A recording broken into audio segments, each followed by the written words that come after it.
doña Guadalupe Rivera González, subdirectora general de Medio Abierto y Medidas Alternativas. Buenos días, Guadalupe. Buenos días. Para mí es un placer poder compartir con todos ustedes esta jornada por la que estamos apostando desde la Secretaría General de Instituciones Penitenciarias con tanta fuerza, con tanta ilusión, con tanto entusiasmo. Un especial saludo a Rafael, con el que llevamos en contacto prácticamente desde antes del verano del 2020, en el proceso de una firma de un convenio de colaboración para implantar modelos de justicia restaurativa que se está impulsando desde el Gobierno de Navarra y desde nuestra Secretaría General. Yo voy a hacer una intervención intentando ser lo más pragmática posible y contarles a todos ustedes cómo estamos implementando programas de justicia restaurativa desde la institución penitenciaria. Voy a intentar compartir un PowerPoint, me dicen si está bien o si tienen algunas dificultades para visualizarlo. ¿Se ve?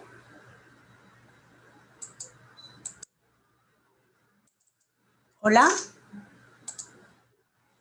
¿Hola? Lo vemos perfecto.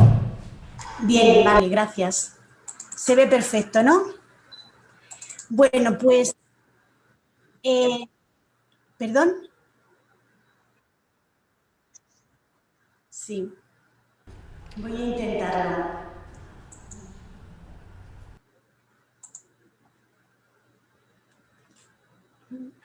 Perfecto, no te preocupes. Sí. A ver, es que, no sé, se me queda como bloqueado. ¿Se ve bien así? Vale, es por no perder tiempo en estos asuntos porque es mucho lo que tenemos que compartir. Bueno, evidentemente yo comparto absolutamente todas las palabras y todas las ideas que ha manifestado Rafael, tanto en la filosofía como en los procedimientos, como en el proyecto que supone un modelo de justicia restaurativa. El enfoque restaurativo, todas las definiciones coinciden en señalar los tres pilares sobre los que se sustenta, que son la responsabilización de la persona infractora, la reparación del daño y la participación de la comunidad en el proceso restaurativo.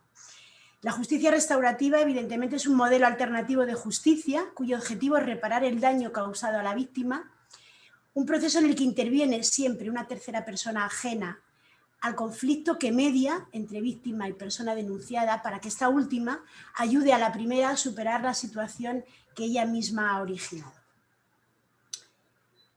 Hay una recomendación en el artículo 19, la recomendación del Consejo de Ministros del Comité del Consejo de Europa a los Estados miembros sobre justicia restaurativa en materia penal, que dice que los servicios de justicia restaurativa deben estar disponibles en todas las etapas del proceso de justicia penal.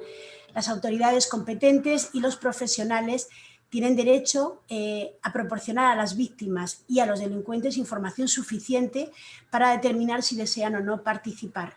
Las autoridades judiciales o las agencias de justicia penal pueden hacer remisiones en cualquier momento del proceso de justicia penal. Esto también ya lo ha resaltado Rafael, que en cualquier momento del proceso, tanto en la instrucción como en la ejecución, como en el momento de desarrollar el juicio, como en la ejecución penal propiamente dicha, se puede utilizar tanto la mediación como la justicia restaurativa. Esto no excluye la posible provisión de autorremisión a un servicio de justicia restaurativa. Estas son las recomendaciones del Comité de Ministros del Consejo de Europa. Nosotros, en cuanto a institución del Estado y la institución penitenciaria encargada de la ejecución penal, tenemos dos grandes áreas de intervención. Por un lado, están las penas privativas de libertad en sujetos que son preventivos, aún no han sido condenados, pero están sufriendo prisión preventiva. Y luego las clasificaciones en grado de tratamiento, primero, segundo, tercero, y la libertad condicional. Y también tenemos un área muy grande de intervención que son las medidas comunitarias, es decir, aquellas condenas de trabajos en beneficio de la comunidad, suspensiones de condena y libertad vigilada post-penitenciaria. Estas son nuestras dos grandes áreas de intervención. ¿Cómo se puede aplicar la justicia restaurativa en estas dos áreas de intervención? Pues se pueden llevar a cabo prácticas restaurativas durante el cumplimiento de la pena privativa de libertad. Se pueden llevar a cabo prácticas restaurativas como alternativa al ingreso en prisión, es decir, en la aplicación de las medidas comunitarias. Y se pueden utilizar prácticas restaurativas en la organización del sistema penitenciario, es decir, aquellos programas que nosotros llamamos de solución dialogada de conflictos para resolver conflictos de una manera pacífica entre internos y funcionarios o entre incluso funcionarios entre sí. Los principios básicos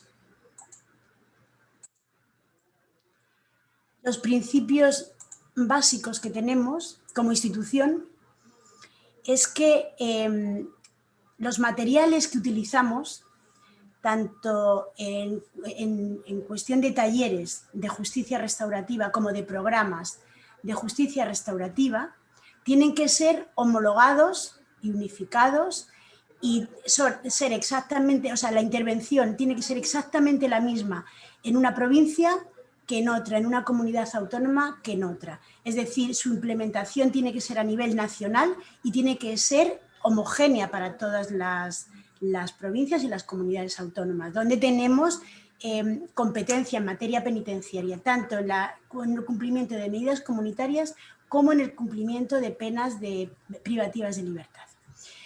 Por lo tanto, el contenido de lo que se trabaja, la metodología, la duración y la evaluación tiene que ser uniforme, tiene que ser unitaria.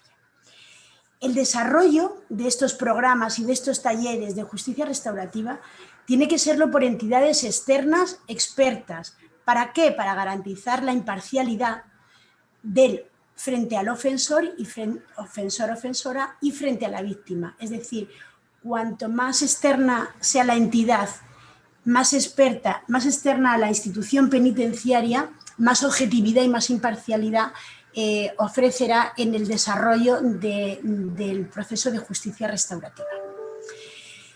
Es absolutamente necesario tener una coordinación para acceso a las víctimas, fundamentalmente a través de las oficinas de atención a víctimas. En este sentido, pues nosotros desde el Gobierno central estamos teniendo muchos problemas de acceder a las oficinas de las víctimas porque, como la competencia es de las comunidades autónomas, pues no todas las comunidades autónomas ven clara este proceso ni están dispuestos a colaborar, ni están en un estadio de concienciación y de responsabilización frente a esto tan alto como, por ejemplo, puede estar el Gobierno de Navarra.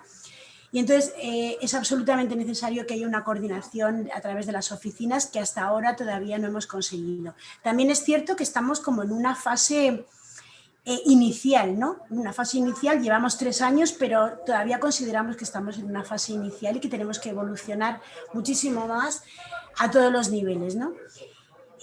Otro de los principios básicos es que cada participante en un programa, en un taller de justicia restaurativa, tiene que ser seleccionado por la administración penitenciaria, o sea, a través de los equipos técnicos y las juntas de tratamiento, pero después esa selección tiene que ser contrastada por la entidad colaboradora que va a ser la que desarrolle ese programa.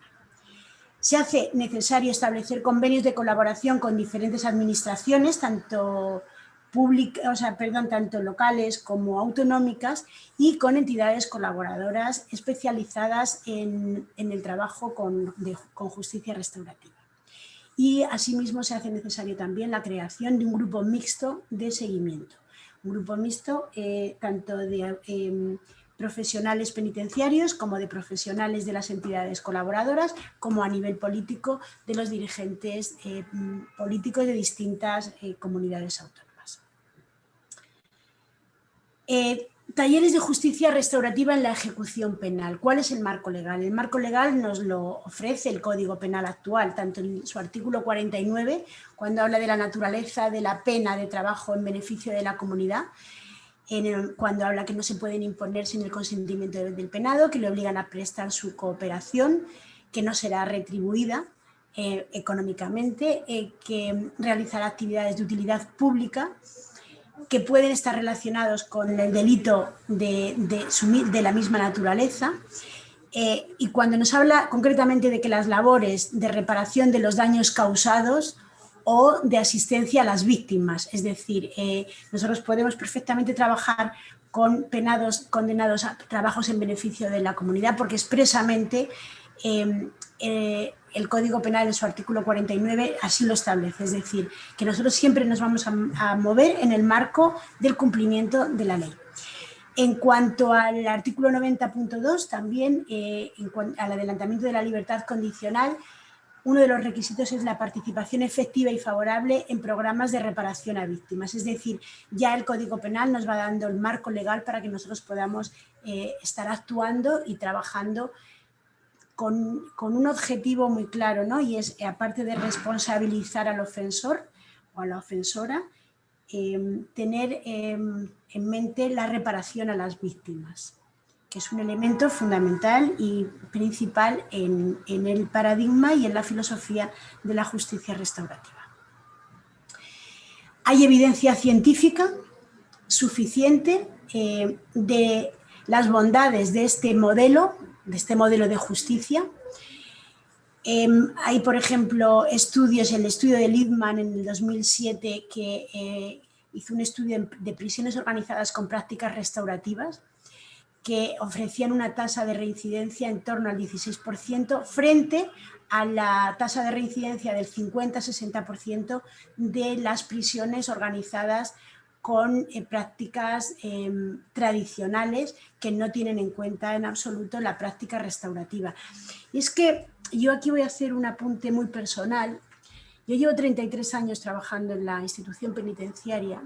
Me he dado cuenta que los internos, cuando ingresan en prisión, como pasan a formar parte de una institución total y de un sistema en el que ellos consideran que ya el mismo cumplimiento de la pena es suficiente para expiar su delito. Es decir, no asumen que tienen una responsabilidad más allá del cumplimiento de la pena, y en algunos casos, en muchos casos, adoptan un papel como de víctimas del sistema.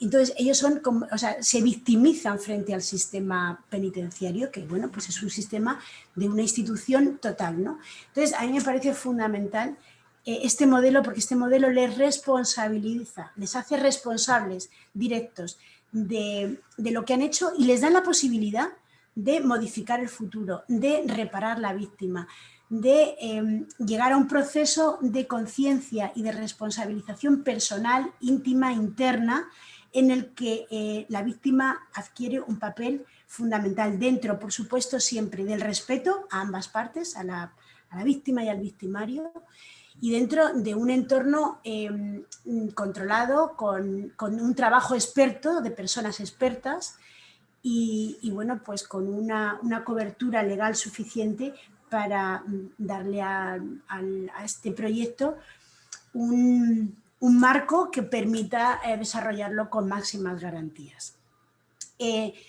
No solamente hablamos de cómo disminuye el nivel de reincidencia, sino de los efectos positivos que tienen para las víctimas.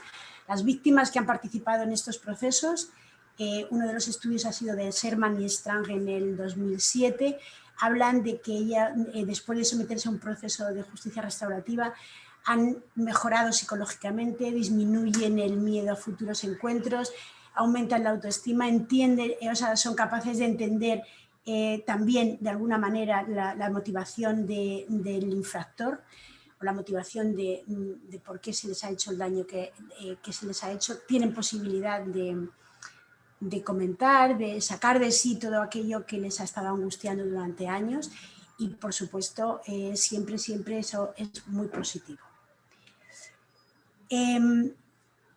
La aplicación práctica. En medidas comunitarias, es decir, en los servicios de gestión de penas, medidas alternativas a la prisión, como ejecución de la pena de TBCs de hasta 90 jornadas, desde el 2016 ya estamos aplicando talleres de justicia restaurativa. A partir del 2020 hemos empezado a aplicar como módulo adicional, o sea, un taller de justicia restaurativa como un módulo adicional a programas de tratamiento que son más amplios. Por ejemplo, el programa Diversidad es un programa de intervención psicosocial para condenados por delitos de odio. Bueno, pues dentro del programa Diversidad, una de las unidades adicionales va a ser una unidad de justicia restaurativa. Pideco es un programa para delincuentes económicos, corrupción, demás. Pues dentro del programa Pideco también va a haber una unidad adicional de justicia restaurativa. O sea que por un lado tenemos los talleres propiamente dichos de justicia restaurativa para determinados delitos y para determinado número de jornadas en cuanto a los trabajos, los condenados a trabajos en beneficio de la comunidad, y por otro lado vamos a tener módulos adicionales para programas más amplios que abarcan delitos de diversa índole y de diversa naturaleza, como son los delitos de odio o los delitos de corrupción económica. Eso en cuanto a medidas comunitarias. En cuanto a privación de libertad, pues para internos que pueden estar clasificados en cualquier grado de tratamiento, y especialmente relevante para grupos mixtos, es decir, internos que siguen un programa de tratamiento en medio abierto unido a otros que lo hacen en medidas alternativas. Estamos en procesos de conveniar, de realizar convenios con entidades especializadas en justicias restaurativas, así como en administraciones, que esto ya lo he comentado al principio. Voy a hablarles un poco de los materiales que vamos a utilizar, que estamos utilizando. La institución como institución, que son nuestros propios materiales realizados por profesionales tanto de la institución penitenciaria como de las asociaciones, fundaciones y entidades de expertas en justicia restaurativa que forman parte del tercer sector. Y bueno, pues ya va a ser publicado próximamente por el Ministerio del Interior, forma parte de nuestro programa editorial. Y uno de esos documentos es el taller de diálogos restaurativos, que consta es un taller de responsabilización y reparación del daño, consta de 40 horas distribuidas en 10 sesiones grupales más otras individuales. El contenido es la asunción de la responsabilidad por parte del ofensor, el arrepentimiento y el perdón, y la reparación del daño y la restitución. Aparte de eso, llevará prácticas restaurativas. Es voluntario, tanto para la persona condenada como para las víctimas, y no asegura beneficios penitenciarios. La implementación en las medidas comunitarias empezamos en el 2017 en Málaga y en Sevilla, y hubo 38 participantes. En el 2018 ya se empezaron a desarrollar en Algeciras, Huelva, Madrid, Málaga, Toledo, etcétera, hasta 372 participantes. En el 2019 Algeciras, Almería, Granada, Huelva, etcétera. O sea, veis que va aumentando hasta llegar al 2020, que hemos tenido 725 participantes. Ya introducimos Alicante, toda Andalucía, todo Madrid, Valladolid, Zaragoza, etc. Eso en cuanto a medidas comunitarias. En cuanto a medio abierto, es decir, aquellos condenados a pena privativa de libertad que ya están en un tercer grado o en un centro de inserción social. En el 2019 empezamos a trabajar en Madrid, Málaga y Valencia, hubo 100 participantes. En el 2020, toda Andalucía, Madrid, Murcia, Valencia y Valladolid, 130 participantes. Es decir,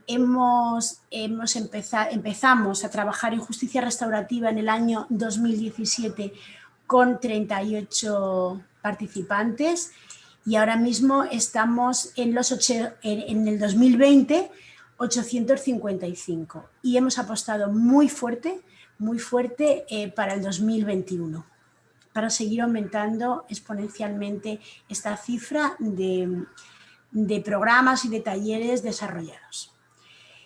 Este es el segundo documento que manejamos, que es la intervención en justicia restaurativa, encuentros restaurativos penitenciarios.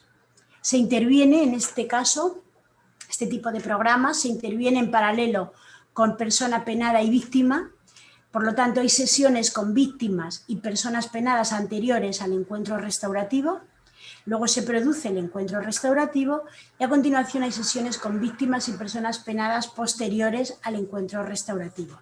También es absolutamente voluntario para la persona penada y para la víctima, no asegura beneficios penitenciarios y hemos tenido experiencias pilotos en el CIS de Valladolid, medio abierto y medidas comunitarias, en los centros penitenciarios de Sevilla 1, Sevilla 2 y Alcalá de Guadaira, régimen ordinario, y en el centro penitenciario de Burgos, régimen ordinario.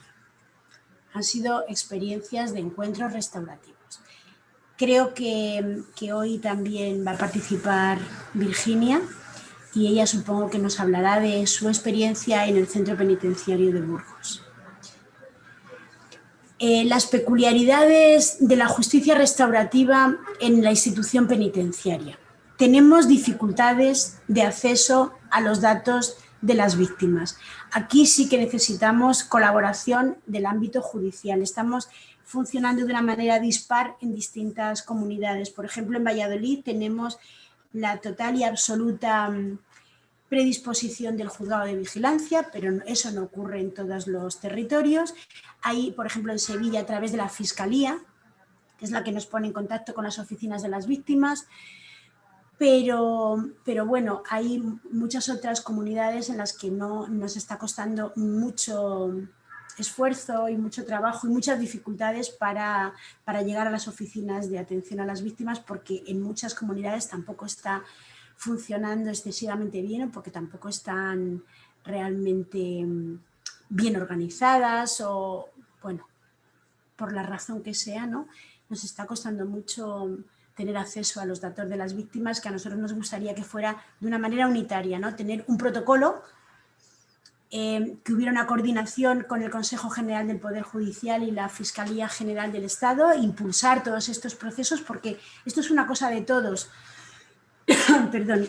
Entonces, cuando vamos todos remando hacia la misma dirección, es fácil y el éxito está casi asegurado. Cuando hay algunas entidades que, bueno, pues no colaboramos todos en la misma dirección, las dificultades son muy grandes de llevarlas a cabo, ¿no? Entonces, bueno, pues necesitaríamos crear un protocolo, una coordinación adecuada con el Consejo General del Poder Judicial, con la Fiscalía General del Estado, tener preparadas unos modelos unitarios de carta a la víctima, de carta a la autoridad judicial de la que dependen, un consentimiento informado, tríptico informativo para poderlo repartir entre todos los participantes, es decir, tener una infraestructura suficiente, adecuada y unitaria para poder actuar en todos los sitios en todos los territorios de la misma manera. Esto sería un poco el proceso. Este sería el proceso de encuentro restaurativo, ¿no? Los penados o las penadas que participarían en un taller de justicia restaurativa, el centro penitenciario y la entidad especializada seleccionarían a los preparados, a los que estuvieran preparados, a los que hubieran desarrollado el taller con eficacia y hubieran cumplido todos los objetivos que se plantea ese taller y estuvieran preparados para prácticas restaurativas con la víctima. El centro penitenciario solicitaría a la autoridad judicial que se informe a la víctima de esta circunstancia. Habría reuniones informativas con la víctima, eso lo haría la entidad y la autoridad judicial. Después habría un trabajo individual con la víctima y con el victimario por separado y después se llegaría al encuentro y al acuerdo de reparación.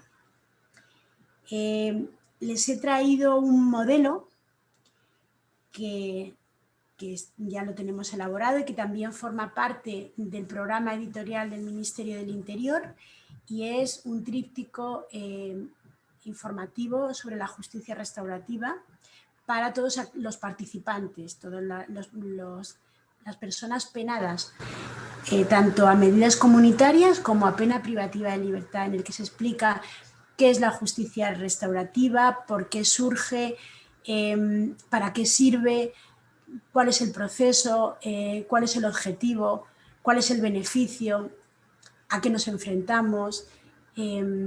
Es algo para que la persona penada pueda leerlo detenidamente, si le surgen dudas poderlo preguntar y tenga una información un poquito más amplia de lo que es el proceso y de una manera pues que todos los penados tengan la misma información. La mejor manera de hacerlo es siempre por escrito. Nuestros retos para el futuro. Nuestros retos para el futuro es la implementación de los talleres en todo el territorio nacional, en cualquier fase de la ejecución penitenciaria, que es la competencia directa que nosotros tenemos, la ejecución penitenciaria, tanto en penas privativas de libertad como en penas y medidas alternativas, que son las penas y medidas comunitarias. Nuestro siguiente objetivo es la publicación oficial de los materiales que les he presentado yo muy brevemente, porque el tiempo, bueno, pues nos apremiaba, ¿no? Y bueno, pues tener una publicación oficial de los materiales para el taller y para el programa de encuentros restaurativos, que todas las entidades colaboradoras nuestras trabajen en ese mismo material y con ese mismo material para que no haya discriminación y no haya diferencia de trabajo en unos territorios y en otros. Aplicar el protocolo de acceso a las víctimas directas en la medida de lo posible en todo el territorio nacional. Estamos también en un proceso de búsqueda de financiación para nuestras entidades, para las entidades del tercer sector que trabajan con nosotros, bien a través del IRPF, que tiene un carácter estatal, o de otro tipo de impuestos, o de ayudas de la comunidad autónoma o ayudas locales, es decir, o ayudas de entidades como por ejemplo la Caixa. Es decir, estamos en una búsqueda de recursos económicos para poder financiar las entidades externas expertas, imparciales y objetivas para que se puedan desarrollar los talleres y los programas en el mayor número posible de los centros penitenciarios, de los servicios de gestión de penas y a nivel nacional. Agradecemos profundamente las iniciativas y nos llenan, la verdad, de muchísima satisfacción, ¿no? Iniciativas como la del Gobierno de Navarra. Esta jornada es una jornada fantástica, aparte de todo el interés que han mostrado desde la Dirección General de Rafael, de llegar a un convenio con nosotros de colaboración, y yo creo que si esa disposición la mantuvieran todas las comunidades autónomas, pues avanzaríamos muchísimo, puesto que le hemos puesto mucho esfuerzo, mucha dedicación y por supuesto mucha ilusión a este nuevo paradigma, a este nuevo modelo de justicia. Sé que he ido muy deprisa porque contaba con muy poco tiempo. Estoy abierta a cualquier pregunta, cualquier aclaración de cualquier duda y nada, pues muchísimas gracias a todos y yo supongo que ahora después en la mesa redonda, después de todas las intervenciones, pues alguna pregunta seguramente que habrá quedado, porque esto es muy amplio y la intervención ha sido muy concentrada y muy corta. Muchísimas gracias. Gracias a ti, Guadalupe.